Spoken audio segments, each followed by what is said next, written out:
Iraq is one of the most oil-dependent countries in the world. Over the last decade, oil revenues have accounted for more than 99% of exports, 85% of the government's budget, and 42% of GDP. Iraqi government's successful industrialization and infrastructure development initiatives in the 1970s, which included irrigation projects, railway and highway construction, and rural electrification.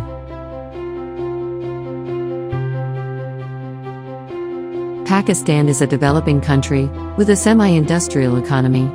Primary export commodities include textiles, leather goods, sports goods, chemicals, and carpets. Pakistan is currently undergoing a process of economic liberalization, including privatization of all government corporations, aimed to attract foreign investment and decrease budget deficits. The economy has suffered in the past from internal political disputes, a fast-growing population, and low levels of foreign investment. The United Arab Emirates economy is heavily reliant on revenues from petroleum and natural gas, especially in Abu Dhabi. Over the past years, the authorities have intensified efforts to diversify the economy away from hydrocarbon, successfully positioning the UAE as the region's global trade, financial, and travel hub.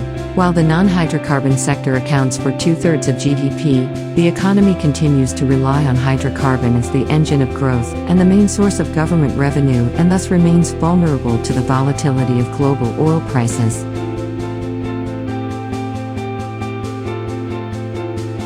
The economy of Singapore is a highly developed free market economy.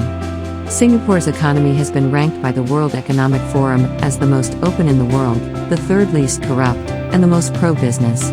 Singapore has low tax rates and the second highest per capita GDP in the world in terms of purchasing power parity. The Singaporean economy is a major foreign direct investment outflow financier in the world. Singapore has also benefited from the inward flow of FDI from global investors and institutions due to its highly attractive investment climate and a stable political environment in recent years.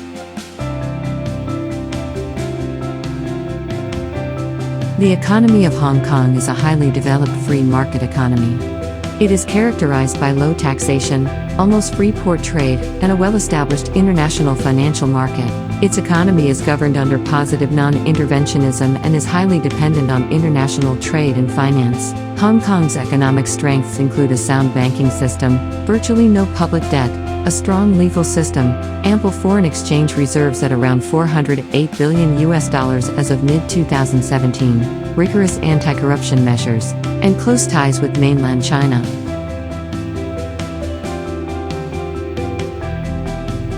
The economy of Bangladesh is characterized as a developing market economy. It is classified among the next 11 emerging market middle-income economies and a frontier market. In the first quarter of 2019, Bangladesh was the world's seventh fastest-growing economy with a rate of 8.3% real GDP annual growth. In the decade following 2004, Bangladesh averaged a GDP growth of 4.5%. This growth had been largely driven by its exports of ready-made garments, remittances, and the domestic agricultural sector. Bangladesh tells the world a remarkable story of poverty reduction and development. From being one of the poorest nations at birth in 1971 with per capita GDP 10th lowest in the world, Bangladesh reached a lower middle income status in 2015. The economy of Vietnam is a socialist-oriented market economy. Vietnam is in a period of being integrated into the global economy. In the current period, Vietnam's economy relies largely on foreign direct investment to attract capital from overseas to support its continual economic rigor. Vietnam's development over the past 30 years has been remarkable. Economic and political reforms under Doi Moi, launched in 1986, have spurred rapid economic growth, transforming what was then one of the world's poorest nations into a lower middle-income country. Between 2002 and 2018, GDP per capita increased by 2.7 times, reaching over $2,700 in 2019, and more than 45 million people were lifted out of poverty.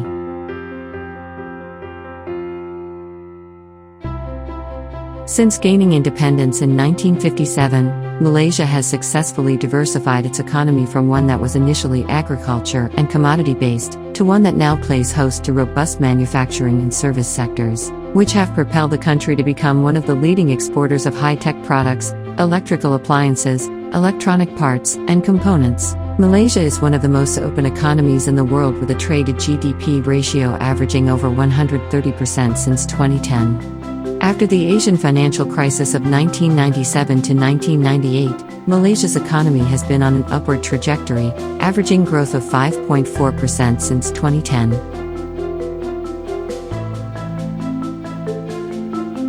It has the second largest number of startup companies in the world after the United States and the third largest number of Nasdaq-listed companies after the US and China. The country's major economic sectors are technology and industrial manufacturing.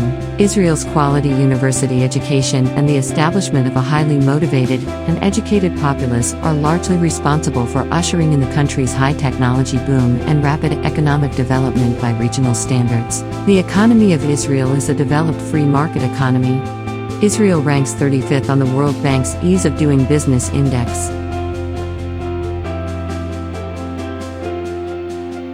The Philippines has been one of the most dynamic economies in the East Asia-Pacific region.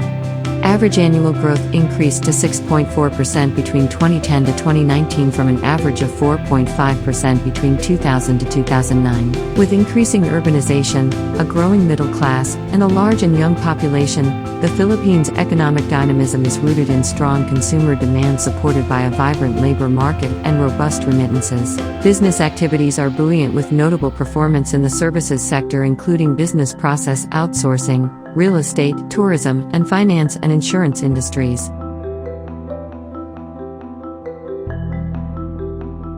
Over the last 4 decades, Thailand has made remarkable progress in social and economic development, moving from a low-income to an upper-middle-income country in less than a generation. As such, Thailand has been a widely cited development success story, with sustained strong growth and impressive poverty reduction.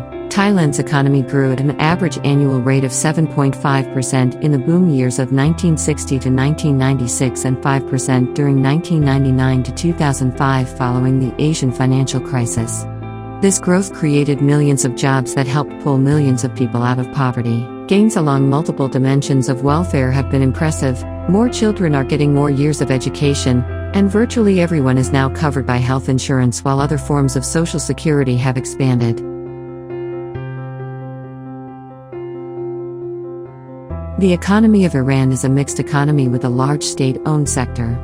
Iran's economy is characterized by its hydrocarbon, agricultural, and service sectors, as well as a noticeable state presence in manufacturing and financial services. Iran ranks second in the world for natural gas reserves and fourth for proven crude oil reserves, and while relatively diversified for an oil-exporting country, economic activity and government revenues still rely on oil revenues. With 10% of the world's proven oil reserves and 15% of its gas reserves, Iran is considered an energy superpower.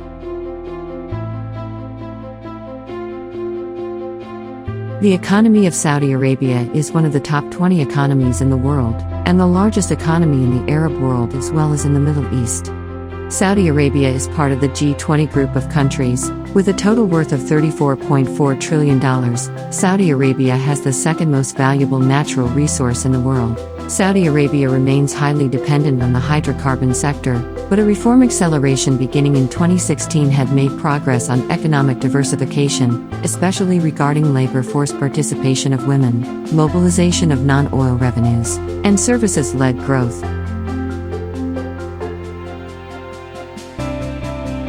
The economy of Taiwan is a highly developed free market economy.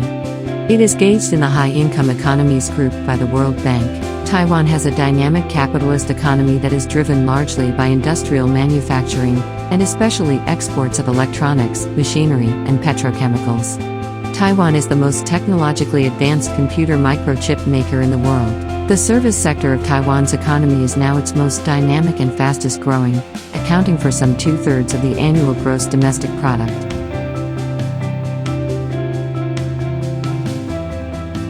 Over the past 20 years, there have been major developments in the economic and social aspects of Turkey's economy.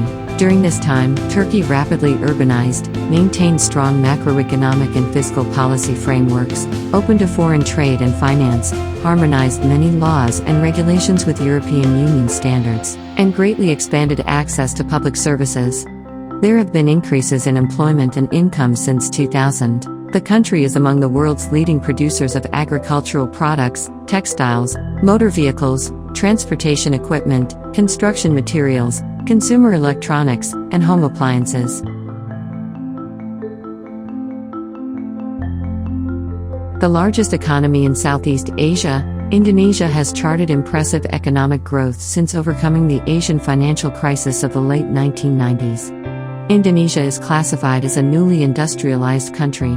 Indonesia depends on domestic market and government budget spending and its ownership of state-owned enterprises. Today, Indonesia is the world's fourth most populous nation, the world's 10th largest economy in terms of purchasing power parity, and a member of the G20. Furthermore, Indonesia has made enormous gains in poverty reduction, cutting the poverty rate by more than half since 1999 to 9.78% in 2020. South Korea has achieved remarkable success in combining rapid economic growth with significant poverty reduction. The government of Korea's policies resulted in real gross domestic product growth averaging 5.45% annually between 1988 and 2019. South Korea is a highly developed mixed economy dominated by family-owned conglomerates called cables. South Korea is notable for its emergence of economic development from one of the poorest countries in the world to a developed, high-income country in just a few generations. This economic growth has been described as the miracle on the Han River, which has brought South Korea to the ranks of countries in the OECD and the G20.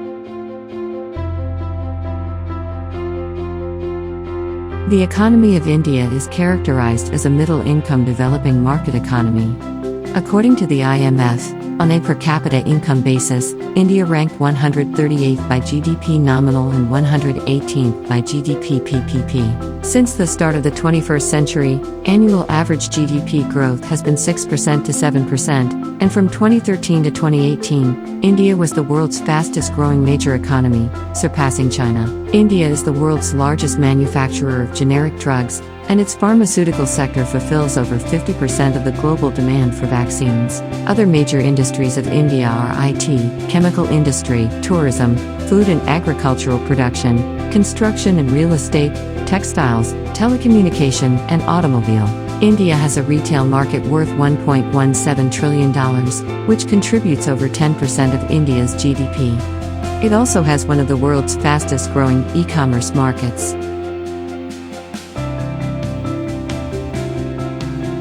Japan has long been a global economic power. Japan is a highly developed free market economy.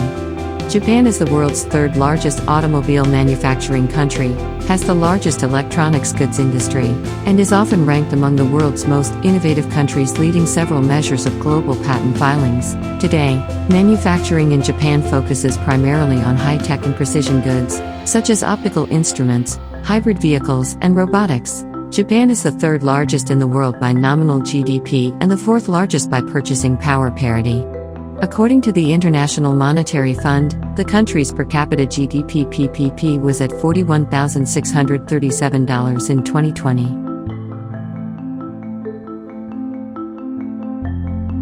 China is now an upper-middle income country.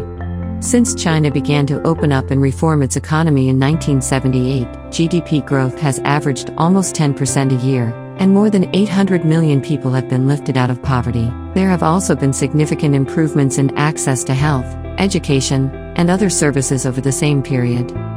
China is now the world's largest exporter and the second largest importer, and it contains the fastest growing consumer market. Major industries include manufacturing, agriculture, and telecommunication services. Here is the rest of the list.